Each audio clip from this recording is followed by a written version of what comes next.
Para muitos, o Império Romano é o primeiro império a ser estudado na escola. Isso não acontece por acaso. O Império Romano é um dos maiores impérios da história. Hoje, a gente vai aprender um pouco sobre esse império tão grande. Venha com a gente para mais um episódio. Dessa vez, a história do Império de Roma. O processo de criação do Império começa após 44 a.C., por conta do assassinato de Júlio César. Entretanto, a formação do Império se inicia definitivamente no ano de 27 a.C. Houve alguns acontecimentos, como o Segundo Triunvirato e o suicídio de Marco Antônio. O reinado de Otávio, no qual houve uma estabilidade social, sem guerras ou revoltas, também é considerado um período importante para a história romana.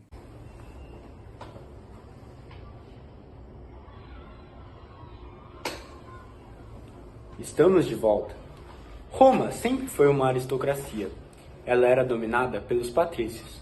Os patrícios tinham poder militar e político.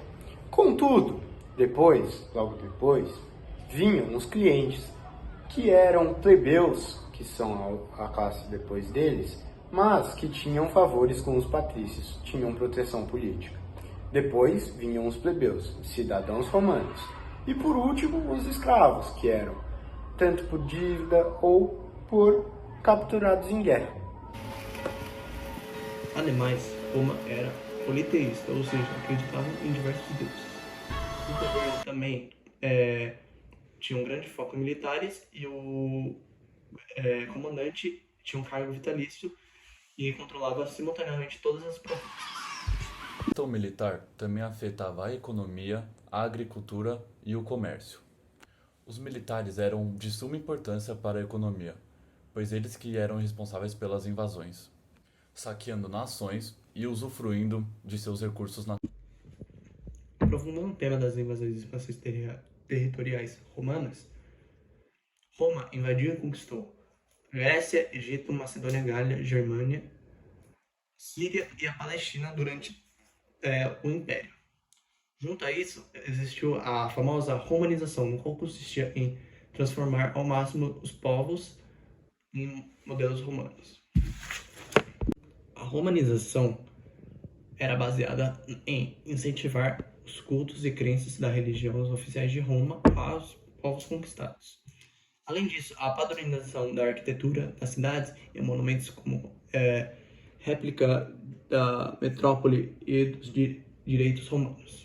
Dando ênfase na arquitetura, ela foi crucial para a expansão territorial e para a cultura romana, já que os romanos eles tentavam replicar nas cidades conquistadas o modelo de sua capital, prática essa conhecida e nomeada como romanização. Ainda mais, o intuito da arquitetura era reproduzir formas geométricas em sua perfeição, criando um sentido de inferioridade aos seus inimigos. Curtir é junto, amizade é junto, bate-papo é junto.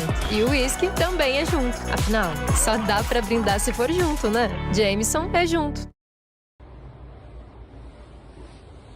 Voltamos dos comerciais. Nossa, esse é um dos episódios mais emocionantes que eu já gravei. Agora, vamos falar um pouco da crise de Roma? Vamos lá? O declínio de Roma começa no século III. Na época, ocorreu uma enorme instabilidade, causada por corrupção, guerras civis e problemas políticos relacionados à sucessão imperial. Todos esses povos eram considerados germânicos. Os bárbaros nada mais são do que todos esses povos que não seguiam o idioma, costume e cultura romana.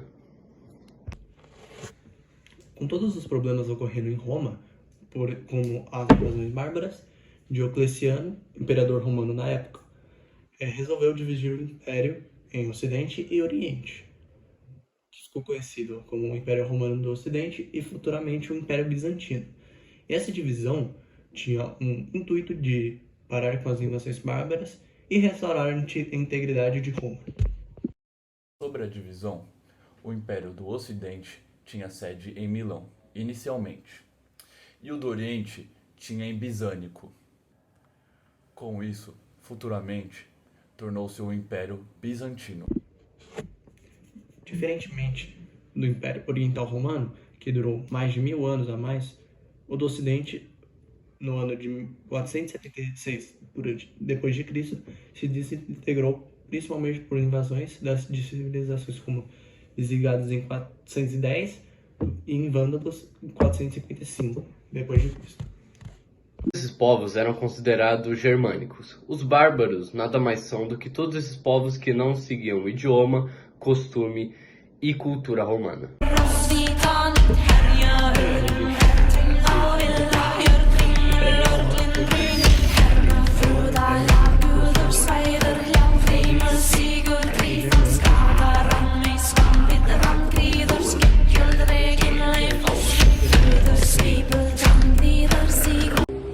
Meu Deus, gente, finalmente acabou. Que emoção, não é mesmo? O Império Romano, como vocês podem ver, é muito grande, muito gigante. Na verdade, inclusive, ele só acabou por uma crise interna, por ele ser tão grande, por ele ter uma diversidade tão grande de povos, etc. Por ele ser difícil de organizar pelo tamanho, pela densidade demográfica dele, pela extensão territorial dele, né?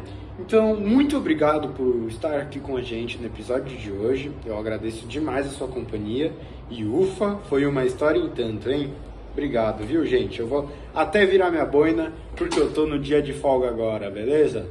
Valeu! Lembrem-se ainda que o Império Romano tem bastante influência até os dias atuais, na formação de nações, na organização dessas nações e até no direito. O direito é muito inspirado no Império Romano, na República Romana. Muito obrigado pelo episódio de hoje.